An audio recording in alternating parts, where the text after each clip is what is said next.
Okay, welcome to the next Blender tutorial. So, for some reason today, my capture software will not pick up my webcam. So, yeah, I'm going to see what's going on with that because I did reset a couple of things and I did update my software. So, yeah, I'm not too sure why it's not registering it, but yeah, we'll see what we can do with the mic on. So, I'm going to teach you how to do some porcelain today with little cracks. So what we can do is we can take this default cube, we'll head over to the shader tab in just a moment. We're going to go with render to begin with and switch out that EV to cycles.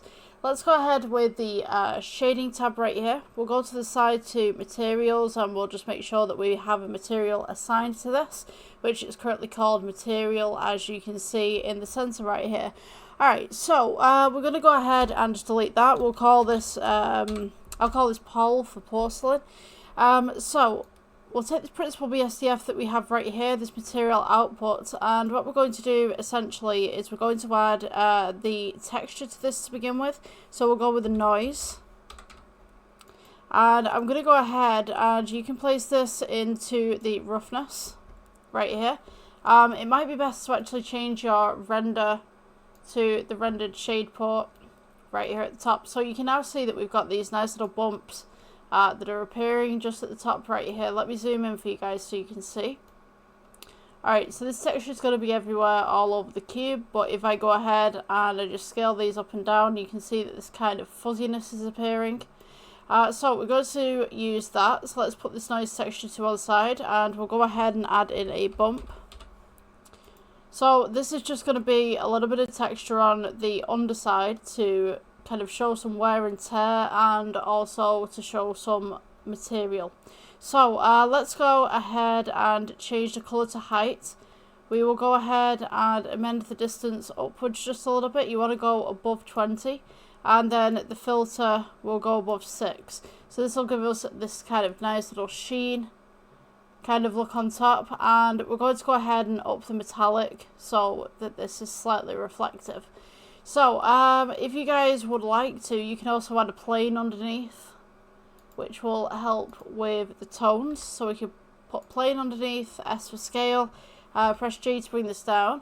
Now, depending on what type of porcelain you have, sometimes you'll have patterns running through there. Sometimes it'll just be plain, kind of like a nice little white. So, what I would suggest to you is, if you wanted some patterns, you could go ahead with this noise texture right here. And you could go with, let's go with Shift D, bring this up to the top right here. You want to go ahead and put color to base color. And you're going to get this kind of nice little fuzzy pattern going on. We can go to add, and then we're going to go color ramp. There we go. Alright, so just go ahead and stick your color ramp right in the middle right there. And you're probably going to want to scale this down just a little bit just to kind of give it that little bit of difference. Just right there. And then up the white a little bit more. Alright, so once you've got this kind of nice little porcelain look, depending on what you would like, you could also change the tones of this as well. So we could press plus. I could put some blue in here if I wanted to. It is like super warm in my room right now. Like, oh gosh. Okay, so I'm going to wrap this up real soon. Alright, so porcelain kind of look. We get it. Alright, so what we're going to do now is add the cracks. So we're going to go ahead with add and we'll go Veroni as our texture. So you want to go textures and then Veroni right down here. You want to go ahead and put the colour from Veroni into the IOR at the bottom and you'll get something like this.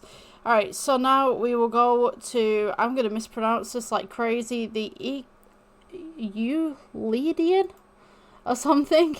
Go ahead and change it to the Chevy or Chev.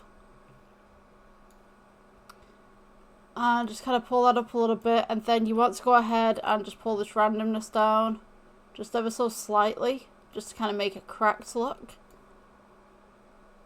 You don't want it too uniform with the squares, because if you take the roughness all the way down, it'll just square off. So you kind of want some clean lines, but like just totally random. You could also, instead of using the Chevy, you could use Mink. I'll just call it Mink.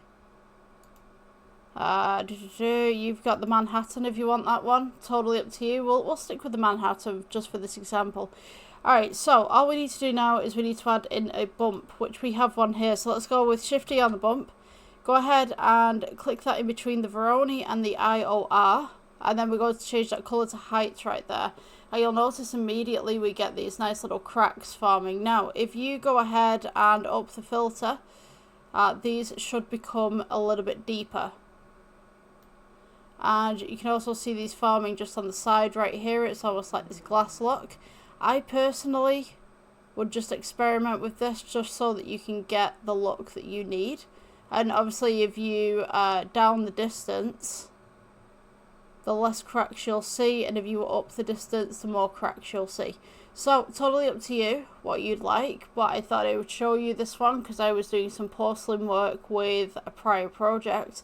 Yeah, and I thought it would be really interesting to show you. So this is the Manhattan currently. This is the mink. So it kind of gives like kind of rough scratches. You have the one that I can't pronounce, which I'm going to call Dean, which kind of gives kind of a desert crack kind of look. And then there was another one, the Chevy, which is kind of more, I don't know, cyberpunky, I think. So yeah, go ahead and experiment with it. I thought I would show you that one. Yeah, have a great day. Please don't forget to like, subscribe, and I will see you in the next one. Hopefully with a webcam. Bye bye.